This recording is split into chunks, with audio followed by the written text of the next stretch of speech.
Hey, what's up everyone? Welcome to the video and welcome back to the channel. And in today's video, I'm going to be talking about the Canon R50 and some of the reasons that I decided to add the Canon R50 to my photography and videography kit. Now, before we get too far into the video, I do want to let everyone know that I am currently filming with the Canon R50. I'm using the Canon RF 16mm 2.8 lens, and I am not recording with the HDR PQ profile. I am using a variation of the standard color profile because a majority of the people who own this camera are not going to go into HDR PQ mode because they're not really going to know how to color grade it. They're going to be using the standard color profiles or some variant of it once they've dialed in settings kind of the way they like to for the environment they're in.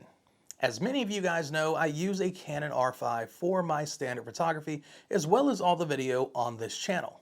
And for some time now, I've been looking into getting a secondary camera. And I was initially looking at the Canon R10 when that came out.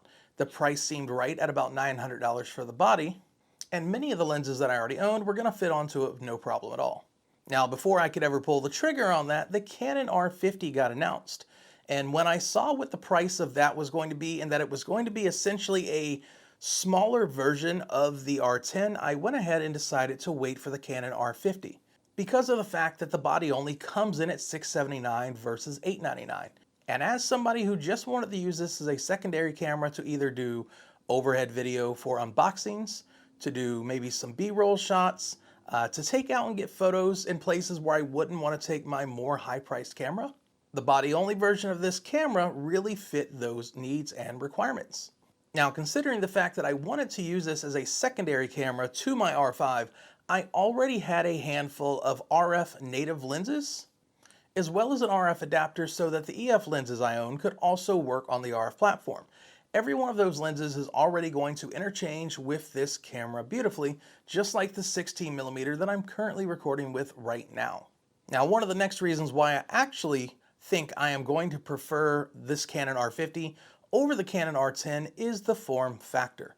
I was an old user of the Canon M50 when it was out, and I also used the Canon M6 Mark II. And when I moved up to my Canon R5 and sold my M6 Mark II, I kind of regretted it for a while because I didn't have that secondary small compact camera that I could just kind of take anywhere I wanted to go and not have to lug around a big bulky piece of equipment. Now, there is one feature of the Canon R50 that checked a big box for me, and it's something that my Canon R5 does not do. And that's that I can plug this camera directly into my computer or any computer that I own with a USB-C cable and use this natively as a webcam.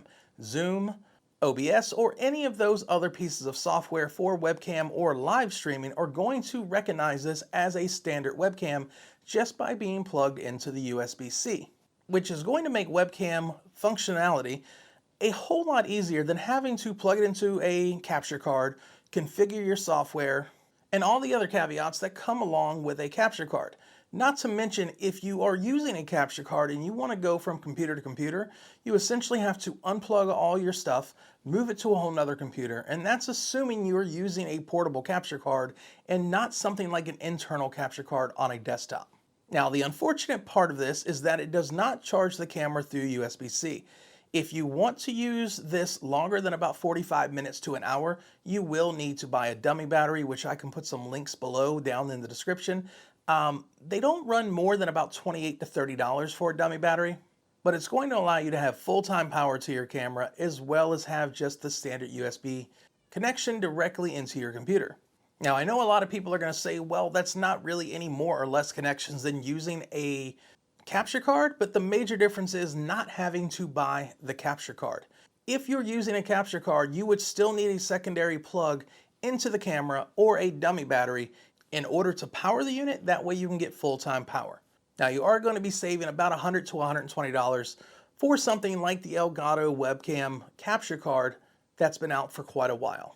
Now, all the reasons that I just listed are great reasons why I think anybody who is in the RF platform might want to consider a Canon R50 if you're looking for a smaller, more price-efficient camera to add to your collection.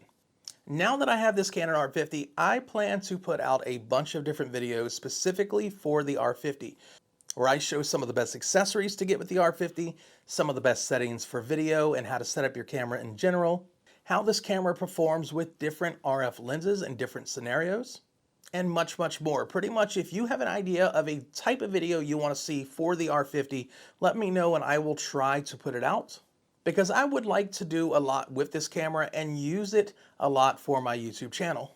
And being that this is a camera a lot of people moving forward are probably going to buy to use for things like YouTube, I want to make sure I can put out some content that's going to help everyone that's getting this camera moving forward.